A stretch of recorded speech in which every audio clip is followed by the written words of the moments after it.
Hello my people, this is Band Life TV. Reka mbanze mbasuze kandi mbifurize gukomeza kumererwa neza aho mugiye muherereye mu bice by'isi bigiye bitandukanye, mukaba mubasha neza gukurikirana Band Life TV muri kano kanya. Reka mbabwire ngo Nyagasani aho umugisha ibikorwa byanyu kugira ngo ibintu bikomeze kugenda neza.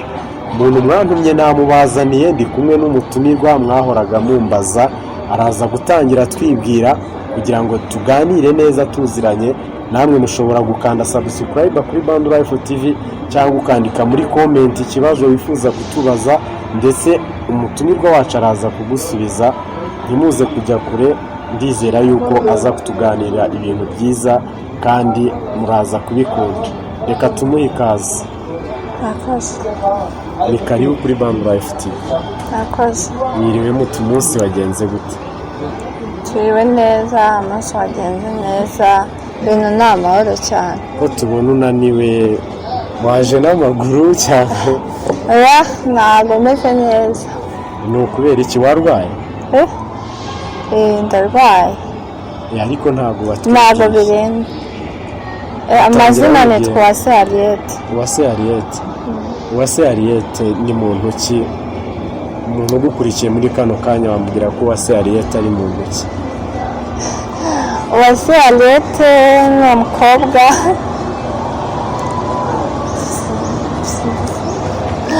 ushima Imana cyane n'abantu bakeya. Ongeraho ugira n'isoni. Oya, ntabwo agira isoni. Kubera icyo ushima abantu bakeya? Hari abantu bakwiye gushimwa n'abadakwiye gushimwa. Nyine abo mvuga bakeya ni abanyitaho, abo hirya wapi. Ubwo utakwitaho ntabwo wamushima. Namushimira iki? Ubwo ngewe ndi mu yihe kategori? Ndizera ko ndi mu wo gushimwa kuko nagutumiye kuri uyu munsi, kandi n'abakunzi bacu bari bagukumbuye cyane ndetse bishimiye no kukubona. Bo ntabwo ukwiye kubashima. Babubahwe ni ukuri. Ni iki wababwira muri kano kanya abantu bakurikiye Band Life TV? Turabakunda cyane, tubifuriza ibyiza, Imana ijye ibaha umugisha muri byose. Harriet, turabona uri umukobwa ushimishije cyane ndetse umeze neza, waba ukubonye bwa mbere arabona ko uri umukobwa ugaragara neza. Ni irihe banga ukoresha kugira ngo urusheho gukomeza gusa neza? Nta banga rirenze, uretse kwiha amahoro tu, ugashima Imana muri byose, bike byinshi byiza bibi byose ugashima Imana. Byose ushima. Ubwo umuntu akugiriye nabi washima Imana? Ndashima Imana kuko hari impamvu aba yangiriye nabi. Uri umukobwa ukiri mutoya, ukora iki? Ndi umunyeshuri. Uri umunyeshuri? Wiga ibijyanye n'iki? Video production na film making. Ibyo bintu ko tuzi ko akenshi byiga abasore cyangwa se igitsina gabo, kuki wahisemo kubyiga uri umwana w'umukobwa? Ese ubona uzashobora iyo video production? Birashoboka cyane ko n'ijambo ry'Imana tubwira ngo umurimo werekeje amaboko ukorana umwete. Kuba mbikunda nkabyerekezaho umutima, nkabikora mbishaka, nzanabishobora. Right. Uri umuntu ariko ushobora no kuwukunda gusenga? Yego. Usengera muri idini? Protestant. Hari abari bambwiye ngo wigeze kugaragara ahantu ba Miss Rwanda barimo biyamamariza. Ese yaba ari wowe cyangwa ayo makuru twabonye ari ibihuha? Oya, ntabwo ari njyewe. Uko dufite amafoto uri ahantu ba Miss Rwanda barimo biyamamaza, hari kubera selection. Yaba hari uwo muvukana cyangwa se yaba ari wowe ukaba uri kutwima amakuru? Oya, ubwo ni inshuti zanjye. Ni inshuti zawe? Inshuti zanjye, abavandimwe banjye, abantu benshi tuziranye bagiye muri Miss Rwanda. Nta muntu wo muri famiye wagiyemo? Wo muri famiye yagiyemo. Impamvu twakuzanye hano, twagiye twumva andi makuru menshi cyane ko Miss Naomi ari mukuru wawe. Ese ibyo ni ukuri koko cyangwa ni uko musa? Ni iki watangariza abakurikiye Band Life kano kanya bari mu gihirahiro bavuga ngo Harriet ni murumuna wa Miss Naomi? Wababwira iki muri kano kanya? nyine Miss Naomi abantu bakunda kubimbwira ngo turasa ariko nyine nuko dusa nuko abantu basa gusa nta kintu bapfana. bibaho cyane. Njyewe ni ubwa mbere myumvise kuko nkanjye nta muntu dusa. Hari umuntu warabona dusa? ntabwo ndamubona ko wenda nzamubona. Hariyeti, ukunda iki mu bintu bibaho? Ukunda iki? Ni iki kintu kikubaho ukumva urishimye kiragushimishije? nkunda umuryango wanjye, iyo bishimye, iyo babonye ikintu kibashimisha nanjye ni ukuri ndishima. Aho ngaho ni ku bantu. Muri rusange mu bintu ukunda iki? Ushobora no kuba ukunda igihugu cyangwa uraza kutubwira. ikintu nkunda, yego, nkunda kureba muvi. ukunda kureba muvi? ntabwo ukunda umupira? oya, nta nubwo njya nkureba. Impamvu ukunda kureba muvi ishobora kuba hari aho ihurira n'impamvu wagiye kwiga video production. Yego. Tumaze iminsi twumva batubwira ngo uri umukinnyi w'amafilime, ni nayo mpamvu muri iki kiganiro dukunze gutumira abakinnyi b'amafilime, abasitari bagiye batandukanye. Nawe tumaze igihe twumva yuko hari filime urimo uragenda ukinamo zishobora kuba zinyura ku macana agiye atandukanye. Ese nk'umuntu ushaka kugukurikirana yagukurikiranira he? umuntu ushaka kunkurikirana yakora like, subscribe kuri channel yanjye yitwa Yellow Stars TV. Yicaho n'izo filime zawe? Yego, n'ibiganiro byanjye byose. Alright, ubwo abantu bashaka gukurikira Hariyeti bagera kuri Yellow Stars TV bakareba izo movie.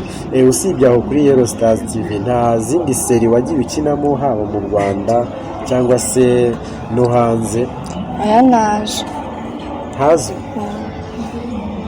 Reka nizere yuko tubwije ukuri, ariko hari amafilime menshi tugenda tukubonamo wenda bitari ngombwa kuyatangaza, ariko tuzi neza yuko iterambere ry'umuntu rigenda ku mpande zigiye zitandukanye aho ngaho ku masosho media. Kuki wahisemo gukina amafilime? Ku bijyanye n'amafilime rero njyewe nta nubwo nkunda kuyakina cyane nyine, ahubwo ndaya directinga, nkayeditinga, nkayashutinga. Uri direct? Yego. Muri make umuntu afite akazi ko gukora filime cyangwa se afite project ya filime ashobora kureba ukamufasha cyane. Ni ibiki mugenderaho mu shootinga filime cyangwa se mu directinga nka video runaka? Tugendera kuri location, ku muntu acting yiwe, tumudirectinga nyine ibintu nk'ibyo. Ni ibyo ngibyo gusa bikora? Oya, ni byinshi. Byinshi harimo iki?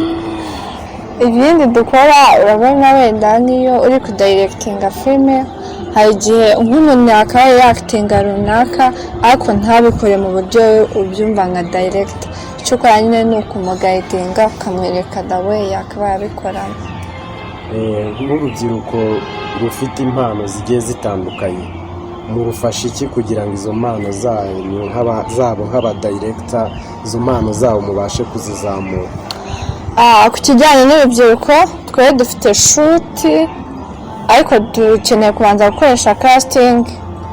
tuzayipositinga kuri social media zacu, kuri IG ya Yellow Stars TV, kuri IG yanjye Twahirwa Hariyete, kuri Facebook, kuri page yacu ya Facebook ni Yellow Stars TV. n'ubundi abashaka nyine kuzitabira iyo casting bazabona ku mbuga nkoranyambaga zacu. Nk'umuntu utagera ku mbuga nkoranyambaga akaba afite impano runaka, mwamufasha iki? Ikintu twamufasha rero nk'uwo nguwo byasanga afite nk'umuntu umwumvira ayo makuru then yamugezeho, cyangwa akaba wenda yabasha kutugeraho cyangwa kuduhamagara. Nta kintu byamusaba kugira ngo abashe kwakitinga nko muri izo muvi zanyu, cyangwa mubashe kumufasha niba hari impano runaka imenyekane? Hari abantu benshi hano hanze bafite impano zigiye zitandukanye kandi babuze uko bazigaragaza. Nkawe nk'umudirekita ndatekereza hari ikintu ushobora kubafasha kugira ngo izo mpano zabo zijye ku mugaragaro? ikibazo ni uko wenda umuntu aba atazi ngo aherereye, naho mbaye mazi namufasha, kuko nta kindi kintu tugenderaho. Twebwe ikintu tugenderaho ni ukuba ubishoboye, ubifitiye ububasha. Nyine ububasha ni bwa bundi ushoboye kwakitinga mu buryo bwose filime nyine yanditsemo. Ariko ashobora kuba yashoboye kwakitinga afite n'iyo mpano. Ese karite mugenderaho ku bijyanye no kuba umuntu azi kwakitinga, ni iyihe karite mugendera? Ashobora kuba azi kwakitinga ariko ibyo yakitinga bidafite karite cyangwa nta nyigisho bifite. Mugendera ku kimwe selekisiyona umuntu? Oya, ndetse iyo uri gukoresha kasitingi ubaha nk'akarole akakitinga. Rero uburyo yakakitinzemo nibyo bimuha amahirwe. Doke mukora selekisiyo? Yego. Ubwo umuntu abashije kuhagera afite impano runaka, nta kindi byamusaba, mushobora kumufasha impano y'ikazamuka? Yego, nta kindi.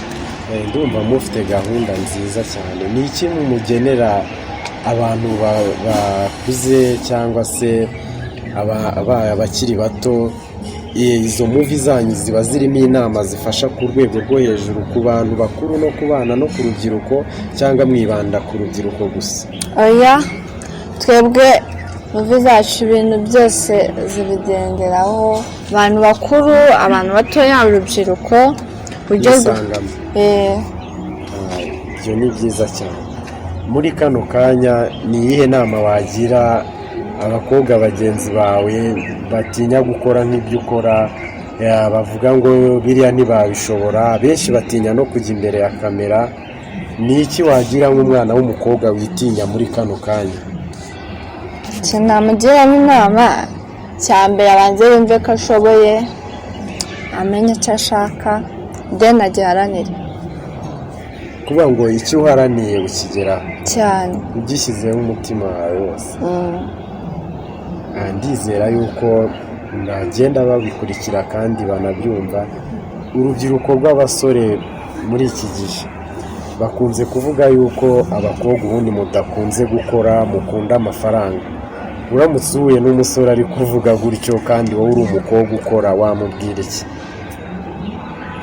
ikintu namubwira rero, buriya ubwo nibyo byaba bimunejeje kubivuga, nta n'impamvu yo kumubwira ibintu byinshi. Buriya abantu bavuga ibibanejeje, nimba ari byo bimunejeje ntabivuge.